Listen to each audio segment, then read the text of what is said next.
in the towel. Somebody else is one arguing in the way from throwing in. I know you're looking good and got your Sunday overeating clothes on. Somebody else, you're just one more thing away from throwing in the towel. But I stopped by to let you know today, don't you throw in the towel. You need to let somebody know if God brought me this far, baby, he ain't gonna leave me. We serve a God who will step in time and step out of time and do what nobody else can do. We serve an immutable and unchangeable God. It don't matter how big the trouble is, it is not bigger than my God. I don't care how long you've been dealing with it, it's not bigger than my God. I don't care what they said about you, it's not bigger than my God. I don't care how long you've been dealing with the issue, it's not bigger than my God. Do you not know we serve an incredible God and he deserves an incredible praise? And sometimes we gotta praise your way through the situation. Quit complaining about it, quit worrying about it, quit calling everybody else about it. Just lift up your hands on your gates and be ye lifted up the everlasting doors, and the King of glory shall come in. Tell somebody we got some help.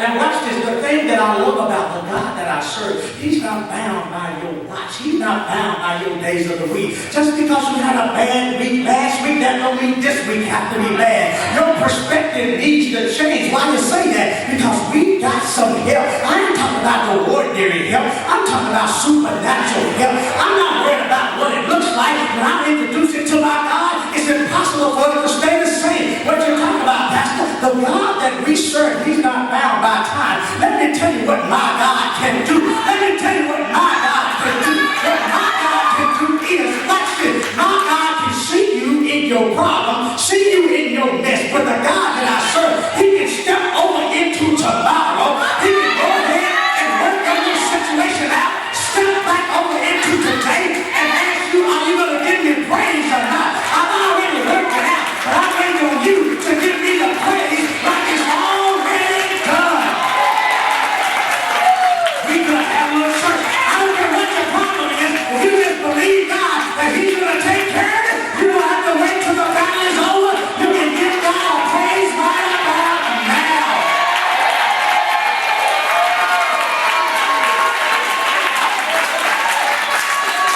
Tell somebody, he's my help. Tell them again, he's my help.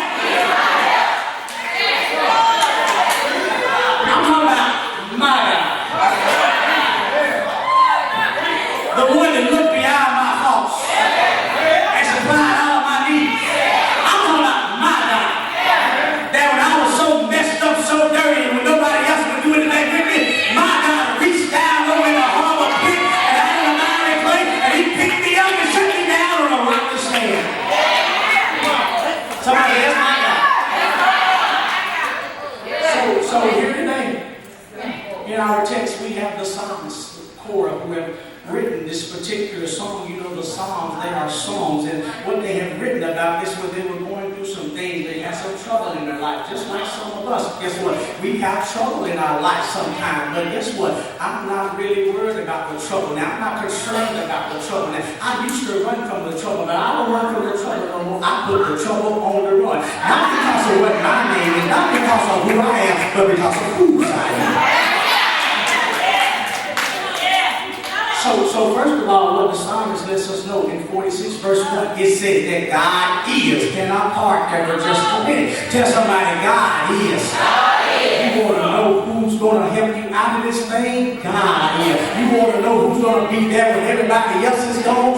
God is. You want to know who sticks closer than any brother? God is. You want to know who can do what no other power can do? God is. I'm talking about the God of the universe. I'm talking about the one that created the stars. I'm talking about the one that created you and I. And when he did it, guess what? He scooped down into the dust and he picked us up and he made us. And then guess what? He blew his breath into us. I'm talking about my God. I'm talking about my God that will be there when friends turn their back on me. I'm talking about my God. I can go to him when I'm hungry and he feeds me. I can go to him when I'm down and he picks me up. I can go to him when I'm lost and he finds me. I can go to him when I'm confused and he counsels me. I'm talking about my God. Tell somebody, God is. God is. Yeah, God is. In order for you to understand what God is, you cannot rely on things that are going on around you. You must rely on He who is inside of you. He inside of me is the greatest preacher, teacher. Inside of you, greater is He that is within me than he that is in the world. But what happens a lot of times, Brother Silas, we start relying on our emotions instead of our devotion. Help somebody up in here.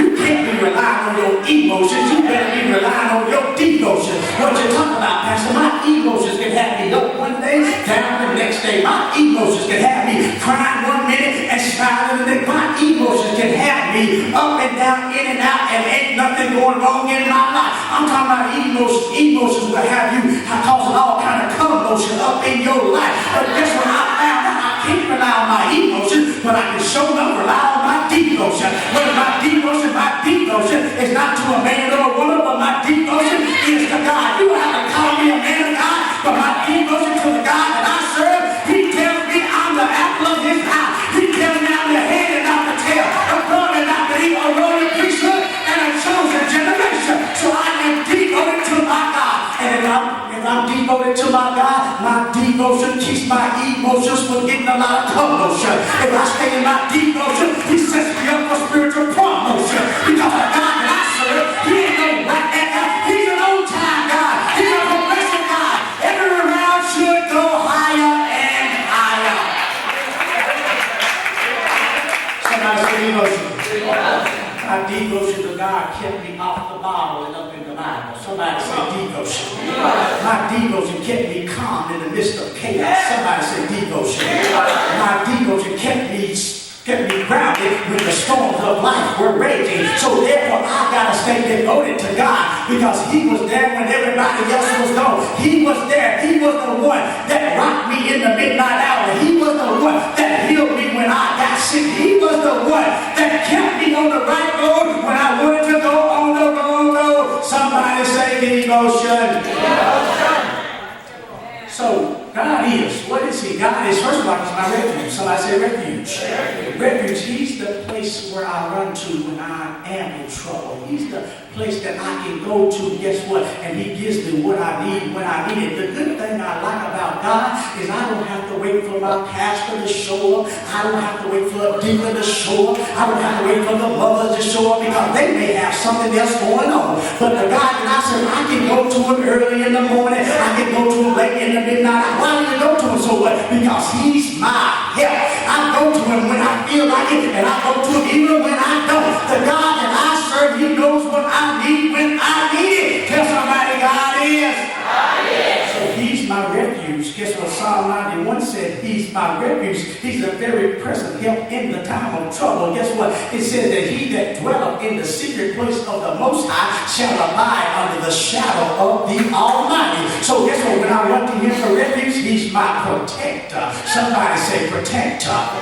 See, God can protect you. Guess what? Grandmama used to put it this way: keep them from all hurt, harm, and danger. That means she was putting a hedge of protection all around us. And I'm so glad the place that I run to God is not a location, but it is a mindset. See, some people think, Sister Angela, they have to get to the church in order to be protected. But what if I can't make it to the church? Guess what? I need protection right where I am. So protection is not a zip code. The God is not a location. What He is, He's a mindset. And as long as I keep my mind right, guess what? My God, He can protect me. As long as I stay connected to Him, my God can protect me. I'm telling you, He's better than Allstate. He's better than Geico. He's better than Mutual of Omaha. He's better than any insurance you could ever get. My God, He's an awesome God, and He will protect you. Somebody say protector.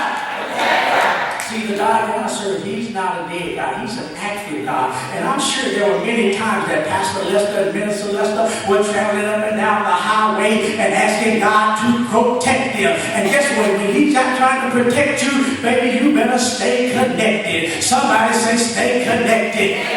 You got to stay connected, because the God that we serve, in order for you to get the full measure of the protection, you got to stay connected to our God. Our God, He don't leave you the way He found you. He's always talking to us. And guess what? If you don't hear Him talking, He has not moved. That means you have moved. So guess what? If you don't hear Him talking, it's chances are you have moved too far away. If you don't hear what God is saying, break it down, Pastor. I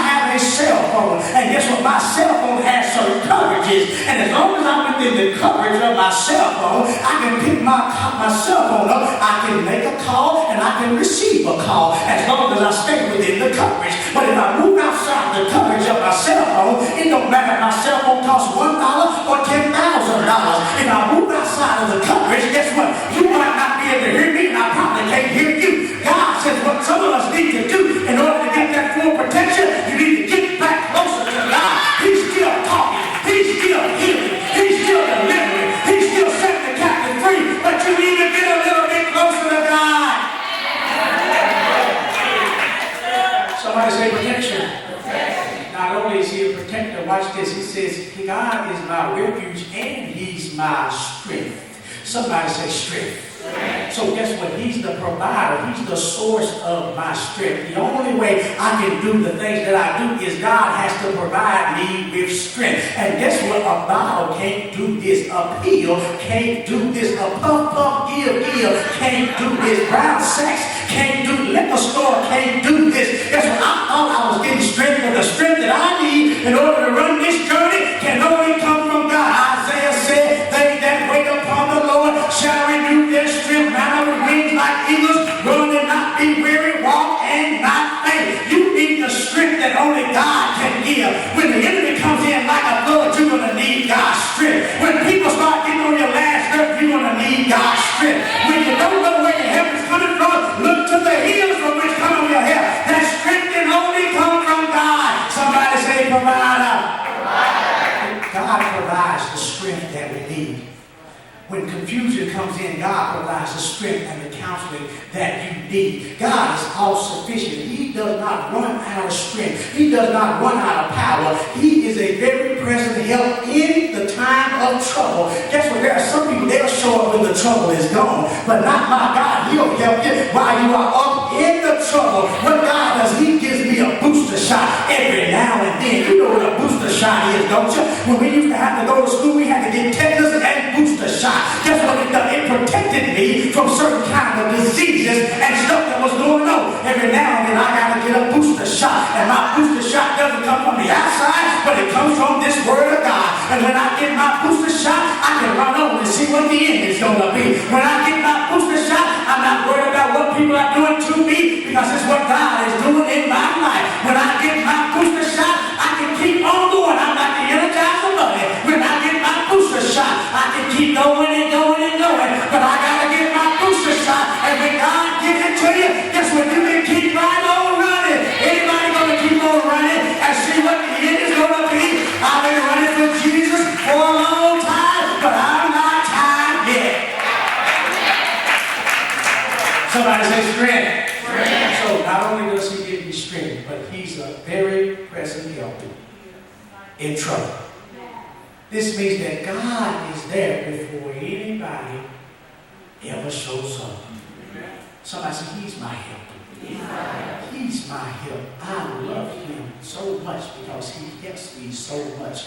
He's the one that turned my life around when I was not fit to live, not ready to die. He's the one that stepped in time and on time. The God that I serve, the reason that he's my help is because he has proven himself worthy of the help that I need. There are some people, they'll make promises that they cannot keep. But the God that I serve, he has proven himself down through the years. In times of trouble, stress, and strain, he has proven himself. Guess what? When the enemy has come in like a flood, my God has proven himself. And the Bible, when I looked up trouble, it said crisis. And outside of crisis, it said turning point. So I come here today to let somebody know, because God has proven himself in the midst of your crisis right now is going to be your turning point. But guess what? You got to believe it. I can tell you all day long that it's your turning point, but you got all kind of negative people around you, all kind of depressing people around you, all kind of people that ain't going nowhere, don't want you to go nowhere. Guess what? People can pour word into you all day long. We can bring you down to the altar, we can anoint you with motor oil, Crisco oil, whatever kind of oil you want. But if you do not believe that it's a turning point in your life, you're going to go right back out the door the same way that you came in. But I know there's somebody here that knows that God has proven himself, and they believe that a turning point is already happening in their life. It is not over until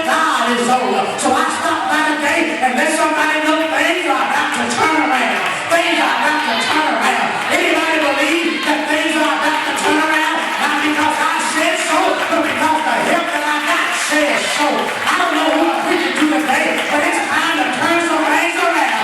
It's time to turn your family around. It's time to turn your career around. It's time to turn your situation around. It's time to turn your issues around. Somebody shout, it's turning around. Physically, some things are about to turn around. Relationally, some things are about to turn around. Spiritually, some things are about to turn around. Socially, some things are about to turn around. Somebody will get this in a minute. Financially, some things are about to turn around. Marriages, some things are about to turn around. Children, some things are about to turn around. I don't know what I'm preaching to, but somebody shouting about to turn around. If you don't believe me that God has proven himself, if I could find Daniel for just a minute, Daniel, if he were here, he would tell you that I was on the lion's menu. But guess what? When I was in trouble, my God stepped in on time. And guess what? He made the lions a pillow. If you don't believe, ask Shadrach, Meshach, and Abednego. They were in the fiery furnace. And your Bible said they heated it up 7 times hotter. And they said, we threw 3 in there, but now it looks like 4 in there. And one of them looks like the Son of God. Come here, Peter. Peter, if you were here, Peter would tell you, I was in trouble. Peter would tell you, I was walking on the water, wasn't worried about anything, but he took his eyes off Jesus, and Peter began to sink. But Peter had enough sense before he went all the way under. He said, Lord, save me. Tell somebody he's proven himself. Watch this. I was watching the movie the other day, and when I was watching this movie, there was a plane that was flying, and the plane got in trouble. They weren't going to make it to their destination. So the pilot gets on the radio, and he says, Mayday, Mayday. Is anybody out there? Mayday, Mayday. We have to make an emergency landing. So the place up next there, they heard him. The next runway heard him. So they started clearing stuff off the runway. They said, they're about to make an emergency landing. He kept hollering, Mayday, Mayday. We have to make an emergency landing. Little did they know they were clearing the stuff out down below before they got to land. So here they were hollering, Mayday, Mayday. They come in and they started landing. Wasn't their destination, but guess what? Allowed them to land in a place that they landed safely. What are you saying that for, Pastor? Because God told me today, there's somebody in here, you in trouble, and you don't want nobody to know that you're in trouble. But let me tell you, you ain't got to tell me about your trouble, but you need to tell God about your trouble. And God told me to tell you, if you will send up a spiritual mayday, the God that we serve, he will step in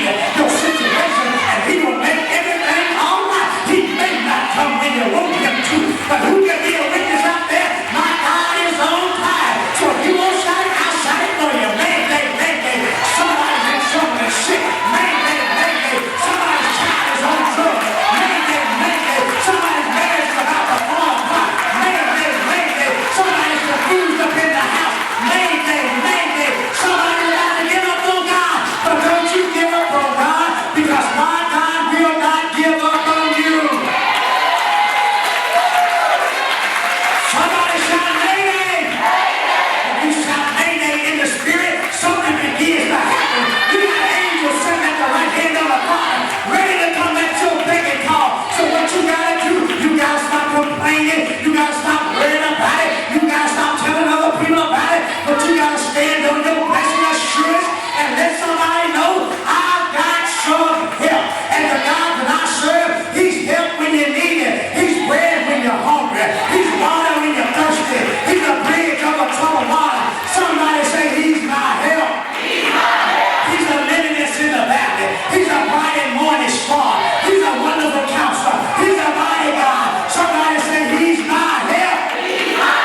think it wasn't too long ago. Pastor Lester tell you that God's our help.